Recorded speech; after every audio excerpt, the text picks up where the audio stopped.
Muito bem, pessoal, continuando aqui a nossa aula sobre gravitação universal, aula 8 do caderno do pré-universitário. Vamos falar agora sobre a lei da gravitação universal, proposta por quem? Pelo fantástico físico Isaac Newton. Nós aprendemos aí na mecânica, lá no início da dinâmica, as famosas 3 leis de Newton. E agora nós iremos conhecer a 4ª lei de Newton, que é a lei da gravitação universal. E Newton vem explicar o porquê que os planetas são mantidos em órbita em torno do Sol. Ele vem explicar que é devido a uma força de atração entre os planetas e essa estrela aí, o Sol. Então os planetas são mantidos em órbita devido a uma força de atração que os planetas exercem no Sol e o Sol reage por reação, exercendo aí nos planetas para mantê-lo preso ali, vamos assim dizer, em órbita. Então Newton vem fantasticamente dizer que a matéria atrai matéria na razão direta do produto de suas massas e na razão inversa do quadrado da distância entre eles. A matéria atrai matéria de maneira diretamente proporcional ao produto de suas massas e de maneira inversamente proporcional à distância entre uma matéria e outra. Isso matematicamente quer dizer o seguinte, que dois corpos atraem-se gravitacionalmente com forças de intensidade diretamente proporcional ao produto de suas massas e inversamente proporcional ao quadrado da distância que as separa do centro de gravidade. Então temos aí duas massas, uma irá atrair força de atração na outra de forma mútua, ação e reação, mas elas estão separadas por uma certa distância. E Newton vem dizer o seguinte, que essa força é diretamente proporcional ao produto de suas massas e inversamente proporcional ao quadrado de sua distância.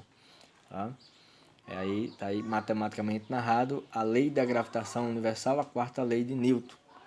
E aí para ponderar ele coloca uma constante que ele chamou de constante gravitacional universal, que é esse G maiúsculo aí, que o aluno não deve se preocupar, que já vem nas questões. A constante de gravitação universal, que vale aproximadamente 6,67 vezes 10 elevado a menos 11 Newton metro quadrado por quilograma quadrado. Tá?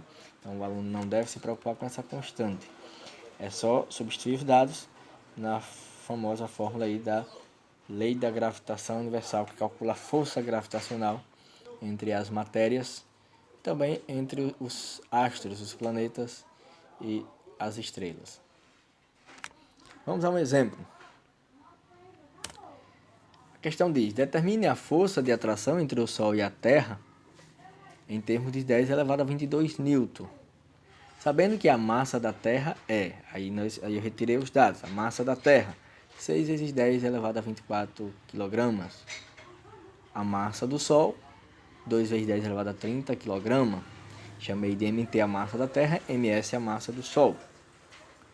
E a distância entre os dois astros, a Terra e o Sol, de 1,5 vezes 10 a 8 km. Essa distância deve ser medida em metros. Por isso que ele diz assim, dados 1 km igual a 1000 metros, 10 elevado a 3 metros. A gente converte, pega esse valor de 1,5 vezes 10 a 8, multiplica por 1000, multiplica por 10 a 3. E aí nós temos o seguinte, 10 a 3 vezes 10 a 8, conserva a base 10, soma os expoentes, 8 com 3, 11. Então a distância passa a ser 1,5 vezes 10 a 11 metros. E a constante gravitacional é 6,6 vezes 10 a menos 11 metros quadrados, quilograma a menos 1, segundo a menos 1. A constante não veio na questão, mas deverá vir nos exames e na própria prova do Enem. Tá? Ele quer que você determine justamente a força de atração gravitacional, que eu chamei de FG. A fórmula é essa daí. A força gravitacional é a constante vezes a massa do Sol vezes a massa da Terra, dividido pelo quadrado da distância que separa a Terra do Sol. Substituindo a constante, 6,6 vezes 10 a menos 11, vezes a massa do Sol, que é 2 vezes 10 a 30, vezes a massa da Terra, que é 6 vezes 10 a 24, dividido pelo quadrado de 1,5 vezes 10 elevado a 11. Multiplicando 6,6 por 2 e por 6, nós temos aí 79,2. Multiplicando os números, 6,6 vezes 2, depois vezes 6, dá 79,2. Agora multiplicando as potências 10 a menos 11, 10 a 30 e 10 a 24, conserva a base, 10. Somos expoente, menos 11 mais 30, eu devo 11, tenho 30, pago 11 e vai me sobrar aí 19.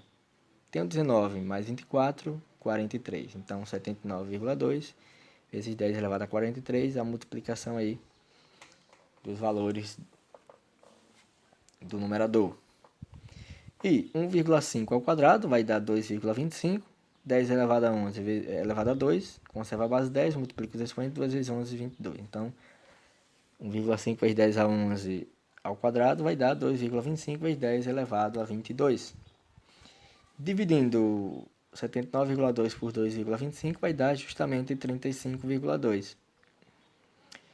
E efetuando a divisão entre as potências, 10 a 43 dividido por 10 a 22, conserva a base 10, subtrai os expoentes.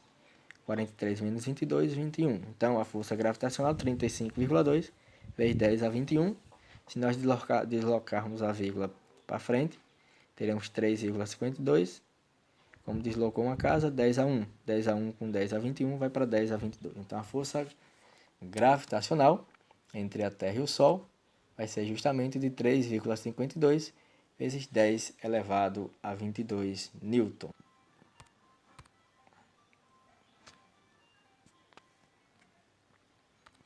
Falamos da força gravitacional, agora iremos falar sobre o campo gravitacional, ou ainda chamada de aceleração da gravidade, a famosa aceleração da gravidade, na qual Newton vem dizer o seguinte: quando dois corpos de massa m e m maiúsculo e m minúsculo, para distinguir que são dois corpos diferentes, se atraem, dizemos que cada um deles se encontra no campo de força gerado pelo outro, denominado de campo gravitacional.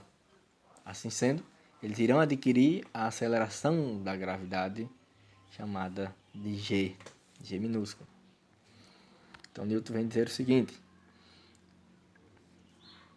quando os corpos exercem entre si força gravitacional, é porque um invadiu o campo gravitacional do outro. E esse campo gravitacional terá sempre direção radial, está aí representada, e sentido para o centro da Terra, ou centro do corpo. Né? Quando o corpo for a Terra, para o centro da Terra, ou para o centro do corpo em questão. Então não esquece, se tem força gravitacional, é porque a matéria invadiu o campo gravitacional da outra matéria. Esse campo terá sempre direção radial e sentido para o centro da matéria. E a intensidade desse campo gravitacional? Aí nós iremos aprender a calcular agora. Coloquemos um corpo de massa m minúsculo na região do campo gravitacional de outro corpo de massa m maiúsculo. Esse corpo m estará sujeito a uma força gravitacional no sentido do centro de massa do corpo de m maiúsculo. Essa força gravitacional é justamente igual ao peso desse corpo. Então, peso é igual à força gravitacional. Peso nós sabemos que é massa vezes gravidade, m vezes g, igual. E sabemos também que força gravitacional é a constante universal, gravitacional universal, vezes a massa do corpo, vezes a massa do outro, dividido pela distância, pelo quadrado da distância. E a distância justamente aí coincide com o raio da órbita, tá?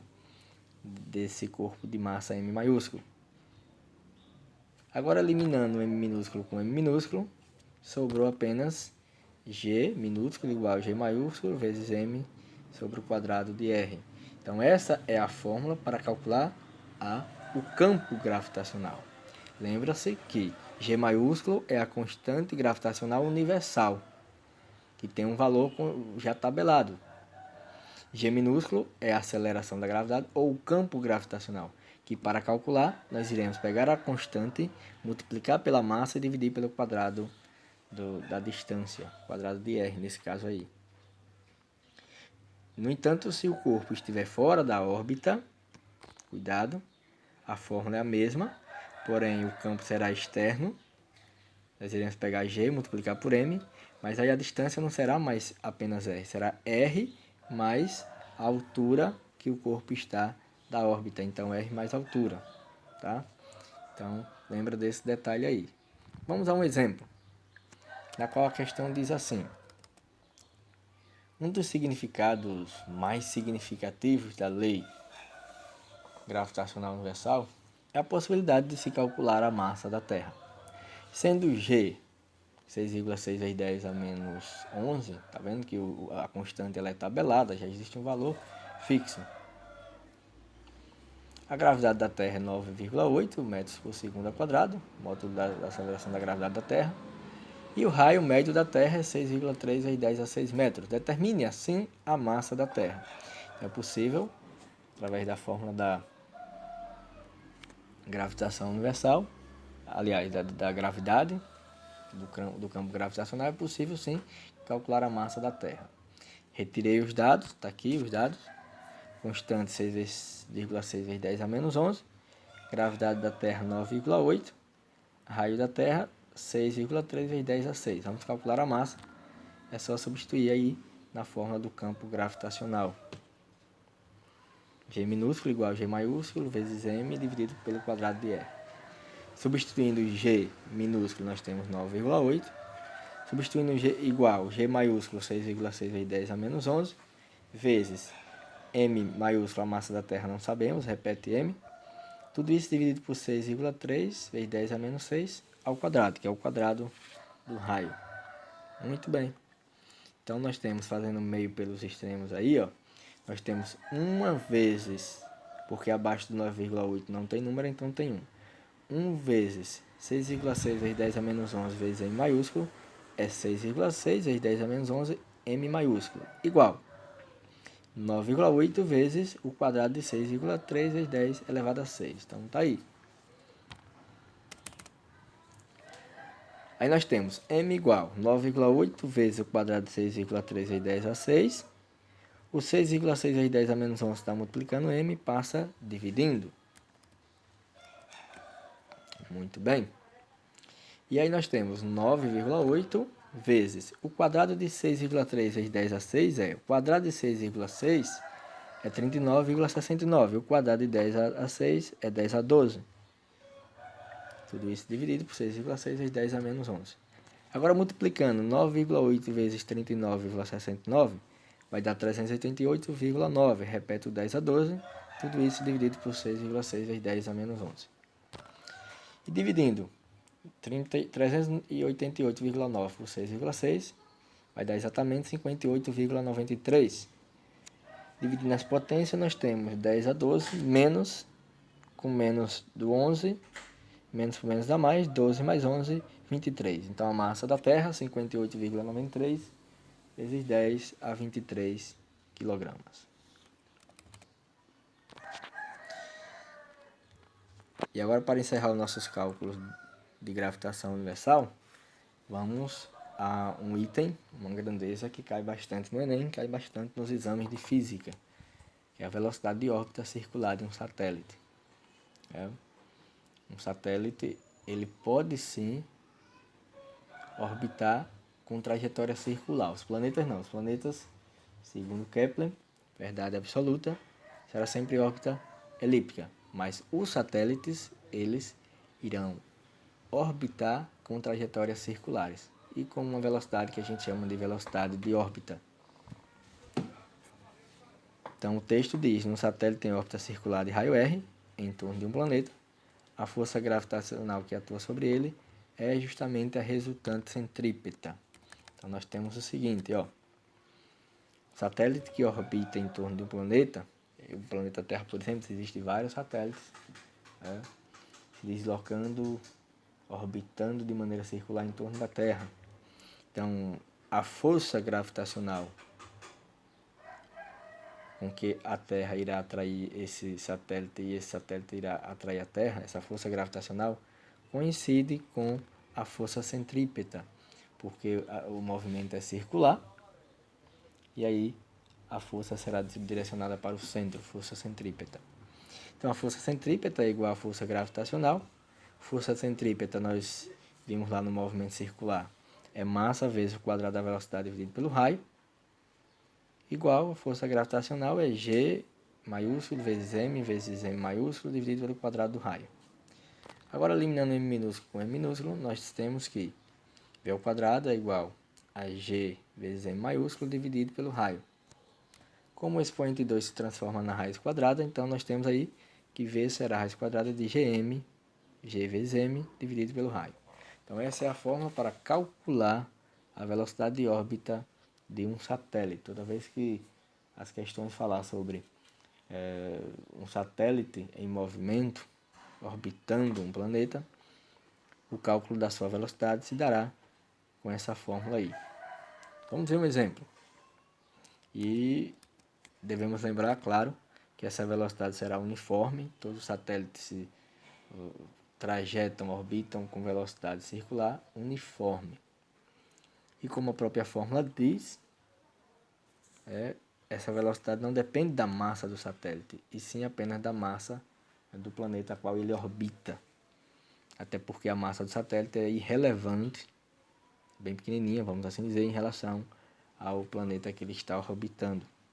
Então, por isso que na fórmula não tem a massa, o M minúsculo, a massa do satélite, e sim apenas a massa do planeta que orbita. Então, não depende da massa do corpo que orbita, tá?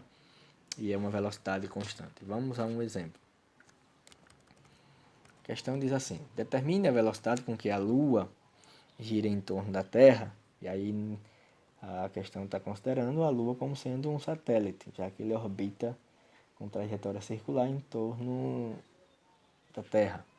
Então, determine a velocidade com que a Lua gira em torno da Terra, sendo o raio de giro 3,8 vezes 10 a 8 metros, a constante universal gravitacional 6,6 vezes 10 a menos 11 e a massa da Terra 6 vezes 10 elevado a 24 kg. Nós acabamos de descobrir na questão anterior, né? Então, vamos lá. Retirei os dados, constante, o raio da Terra e a massa. Lembre que quando se fala em velocidade de satélite, velocidade orbital, a massa do satélite é irrelevante. Então, considera-se a massa do planeta aí, massa da Terra, no caso aí a massa da Lua é irrelevante, o raio da Terra e a constante universal. A fórmula para calcular é a raiz quadrada da constante gravitacional, o produto da constante gravitacional pela massa do planeta que orbita, dividido pelo raio do planeta que orbita. Então, substituindo aí, nós temos velocidade igual a raiz quadrada de a constante 6,6 vezes 10 a menos 11 vezes a massa, que é 6 vezes 10 a 24, dividido pelo raio, que é 3,8 vezes 10 a 8. Multiplicando 6,6 vezes 6 dá 39,6 e multiplicando 10 a menos 11 por 10 a 24, conserva a base 10, devo 11, tenho 24, sobra 13, dividido por 3,8 vezes 10 a 8. Então, V igual a raiz quadrada de, dividindo 39,6 por 8, vai dar 10,4. Tudo isso dividido por 10, efetuando a divisão de 10 a 13 com 10 a 8, conserva a base 10 sobre 3 expoente, 13 menos 8, 5. Raiz quadrada de 10,4 é aproximadamente igual a raiz quadrada de 10, que é, o que foi que eu fiz aqui? Eu andei com a vírgula para frente, então a gente sai de raiz quadrada de 10,4 vai para a raiz quadrada de 104 vezes 10 elevado a 4, porque quando você anda para frente, você multiplica por 10 a menos 1. 10 a menos 1 com 10 a 5, devo 1 tem um 5, vai para 10 a 4. Então, é a raiz quadrada de 104 vezes 10 a 4. A raiz quadrada de 104 é aproximadamente igual a raiz quadrada de 100, que é 10. E a raiz quadrada de 10 elevado a 4 é 10 elevado a 2.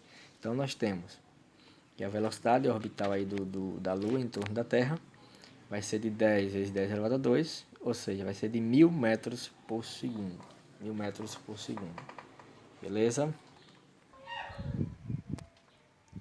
E agora, para finalizar nosso estudo da aula 8 em relação à gravitação universal, vamos a alguns dados atuais e as considerações finais.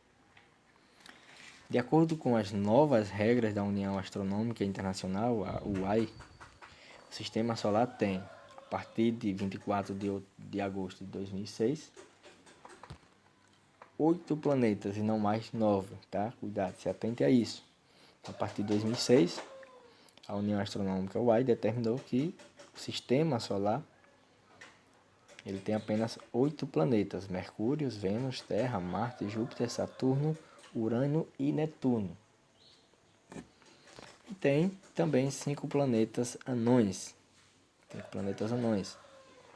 Que é Plutão, que era considerado um planeta, agora é um planeta anão, Ceres, Eris, Makemake e Haumea.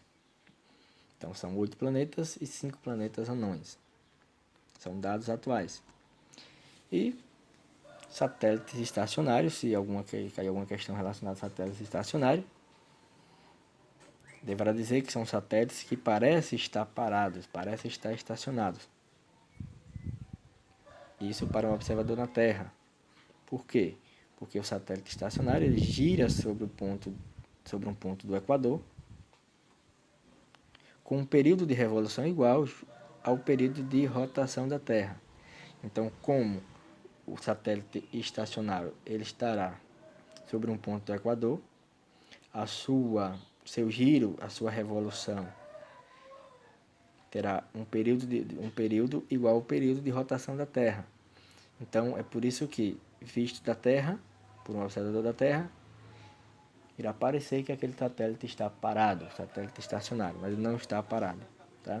Esses satélites estacionários são usados em telecomunicações, em sinais de TV, por exemplo. Então, tá aí satélites estacionários, satélites que parecem estar parados, mas não estão. Eles parecem estar parados justamente por coincidir o seu ponto onde está com o ponto de rotação, com o ponto do Equador, e aí o período de revolução coincidirá com o período de rotação. Tá? É isso aí, pessoal. Muito obrigado pela atenção. Deus seja louvado sempre. Tchau, tchau. Até a próxima.